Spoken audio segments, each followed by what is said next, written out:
Hello guys, இன்றைக்கி செல்வி cooking சேனலில் beetroot பொரியல் தான் பார்க்க போகிறோம். வாங்க எப்படி செய்கிறதுன்னு பார்க்கலாம்.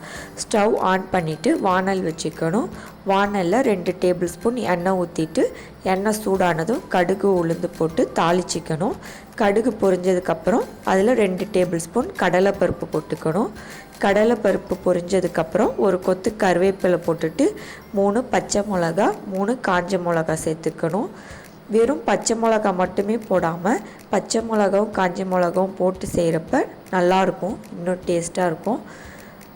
அதுக்கப்புறம் 2 பெரிய வெங்காயம் கட் பண்ணி ஆட் பண்ணிக்கணும். நான் பீட்ரூட்டை இன்றைக்கி செத்தியிருக்கேன், க்யூபாக கட் பண்ணல, அதனால் இது சீக்கிரமாக வெந்துடும். வெங்காயம் நல்லா லைட் பிங்கிஷாக வர்ற வரைக்கும் வதக்கணும்.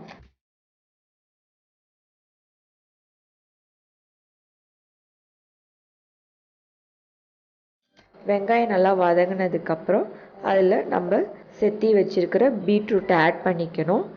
எப்பயும் பீட்ரூட் பொரியல், கேரட் பொரியலெல்லாம் உப்பு கம்மியாக தான் போடணும்.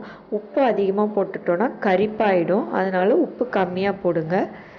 பீட்ரூட் சேர்த்துட்டு உப்பு கொஞ்சமாக ஆட் பண்ணிக்கிட்டு அதில் 1/2 டேபிள் ஸ்பூன் மஞ்சள்தூள் போட்டுக்கணும்.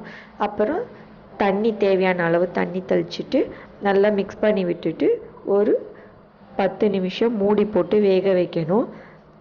செத்திருக்கிறதுனால இது சீக்கிரமாகவே வெந்துடும்.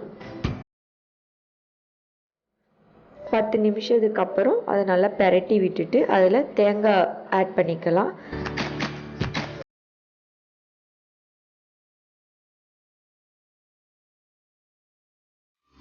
தேங்காய் 2 பல், 1 டேபிள் ஸ்பூன் சோம்பு, அதுக்கப்புறம் 2 பல் பூண்டு. எனக்கு பூண்டு சின்னதாக இருந்ததுனால நான் 2 சேர்த்துருக்கேன். பூண்டு பெருசாக இருந்தால் 1 சேர்த்துக்கோங்க. அதையெல்லாம் நல்லா குறைசலாக அரைச்சிக்கிட்டு இதில் சேர்த்துக்கணும். சேர்த்துட்டு நல்லா மிக்ஸ் பண்ணிவிட்டு ஒரு 2 மினிட்ஸ் மூடி போட்டு நல்லா குக் பண்ணிவிட்டு ஸ்டவ் ஆஃப் பண்ணிடணும். ட்ரை பண்ணி பாருங்கள், நல்லா டேஸ்ட்டாக இருக்கும்.